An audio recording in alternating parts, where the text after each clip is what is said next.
Let's have a guess. Which one do you think is coming from the latest Spider-Man Noir set? Hey, how's it going everyone? This is DCSG81 and today I would like to do a review for this latest Marvel Legends series, the 2-in-1 pack of Spider-Man Noir with the SpiderHam from the Spider-Man into the Spider-Verse.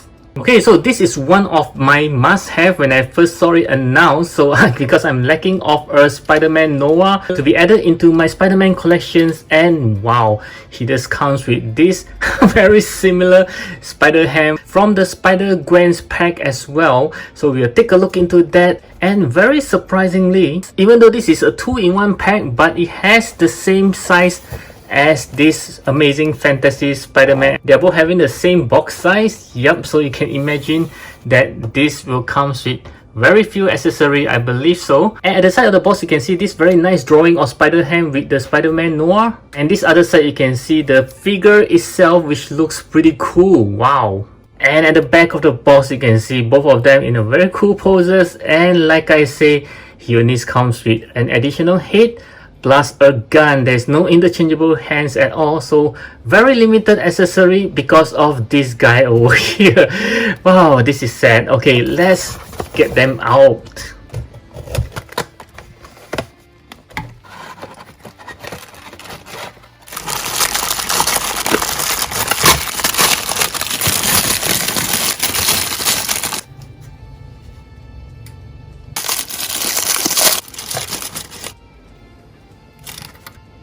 So this is Spider-Man Noir as well as Spider-Ham right out of the box, and I have noticed some bad things and some good things for both of them. Okay, so let's start with the Spider-Ham first. Do you notice what's different with the old Spider-Ham? This is from the Spider-Gwen set. Yeah, do you notice what's wrong? Yep, the paint is different. This is a lot more brighter red and it does looks cheap. Unfortunately, somehow it's very shiny and it just makes it look cheap. However, the body, I kind of like darker blue that they use this time. It looks very matching to the animations. Yeah, but this one is like a whole matte paint, so I'm not sure is this a good thing for you, but to me it just makes it look cheap. Like I said, I do prefer this one a lot more because I like matte, but I like this blue here. It looks a lot better compared to this one. Yeah, so this is the difference in terms of the new and the old Spider-Ham. Now we'll take a look at this Spider-Man Noir. Wow, the very first thing that I noticed is the beautiful jacket that is flowing. Wow, this is very nice, but the bad thing is this rubbery part is very heavy. Yeah, so it does makes it harder to stand. It will always tips over, but it does looks very beautiful. I do love it.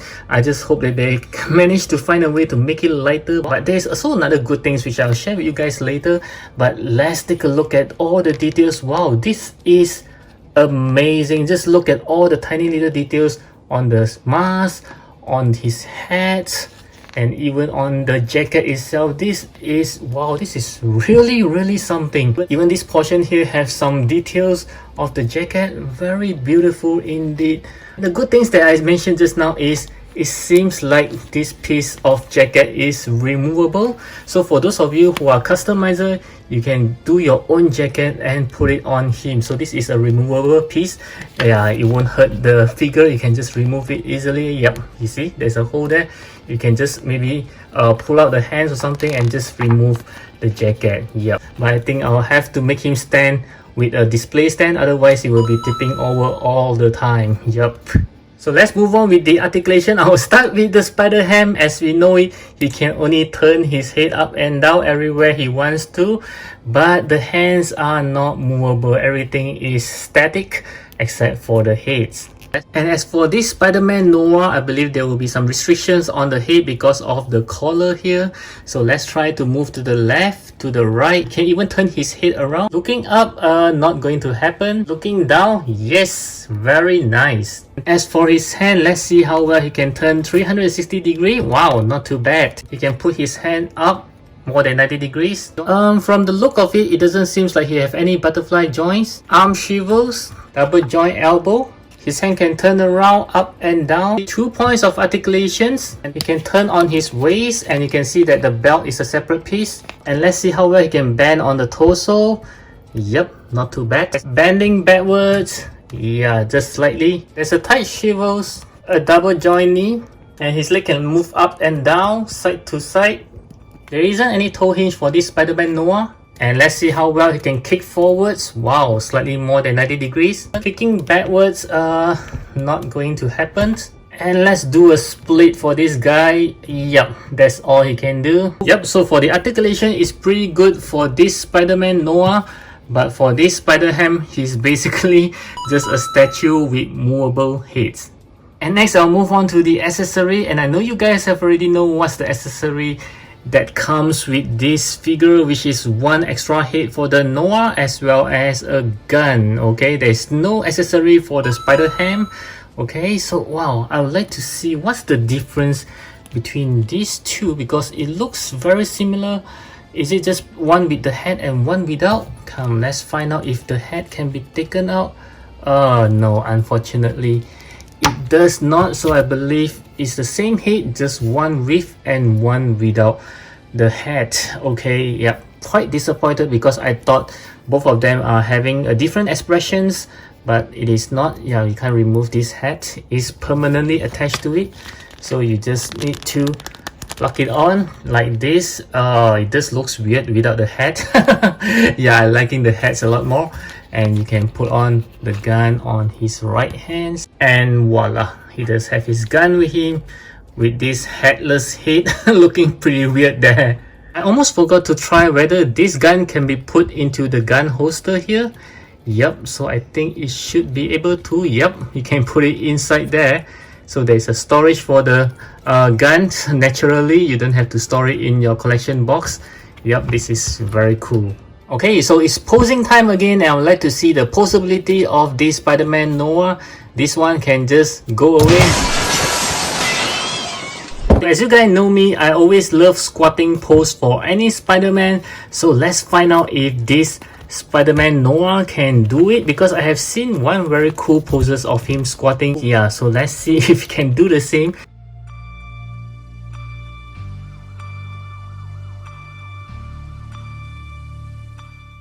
Nope, unfortunately, he can't really do a very basic squatting pose. It just looks weird. It will be good if his thigh can actually stick together, then it will be a very good pose of that. But you still can have him standing over the edge of your diorama building looking like this. Then I think it looks pretty cool though. It just looks like he's sitting rather than squatting. However, you can see that this Spider-Man Noir can looks very cool with just standing still like this. Wow. If you like me, do click on the likes button. So for the size comparisons, I would like to compare with some Spider-Mans from Marvel Legends. I have the Amazing Fantasy Spider-Man, the one that I recently reviewed, as well as this classic Pizza Spider-Man. Still on the Marvel Legends, I would like to compare with this adult versions of Miles Morales, as well as this Spider-Man 2099. And lastly, from Marvel Legends, I'd like to compare with this Peter B. Parker together with this Gwen Stacy, and also the very same SpiderHam.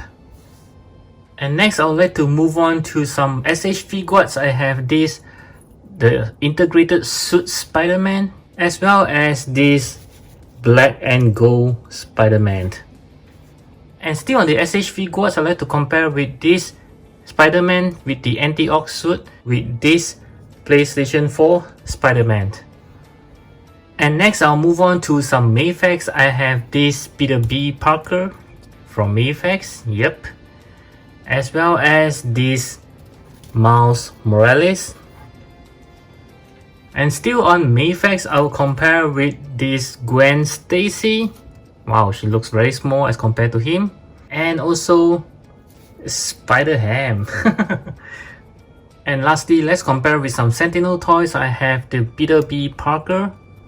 Yep, he scaled very well with this guy here. And this Miles Morales from Sentinel toys as well.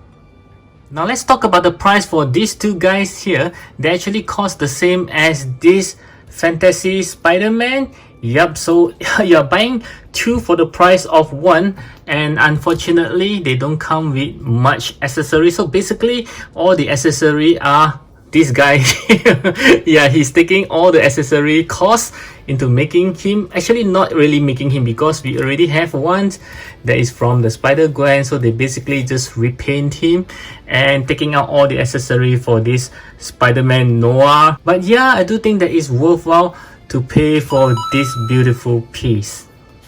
Okay, so my final verdict for them based on all the star ratings so far is going to be a 7.5 out of 10.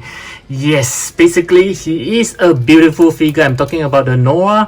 Yup, his articulation is kind of okay, and his accessory, needless to say, is very lacking. Not even some interchangeable hands. But I'm glad that they actually give an extra head. Yeah, this is like a bonus to me. And also the price is actually worthwhile to buy both of them. If you do not have the SpiderHam, then I think it's worthwhile. But even if you have the SpiderHam like I did, I still need a Noir. So yeah, in overall, I do recommend this set because the Noir is really nice. Especially if you're a customizer, you can easily do a jacket for him and remove this piece here. Then it will be a lot more beautiful, I believe. But like I said, if you already have both of them from the older releases, then I don't think you need to spend extra for these two new ones. So I do hope that you enjoy my review, and hopefully it helps you to decide if you should get this Spider-Man Noir, and I'll catch you again in my next video.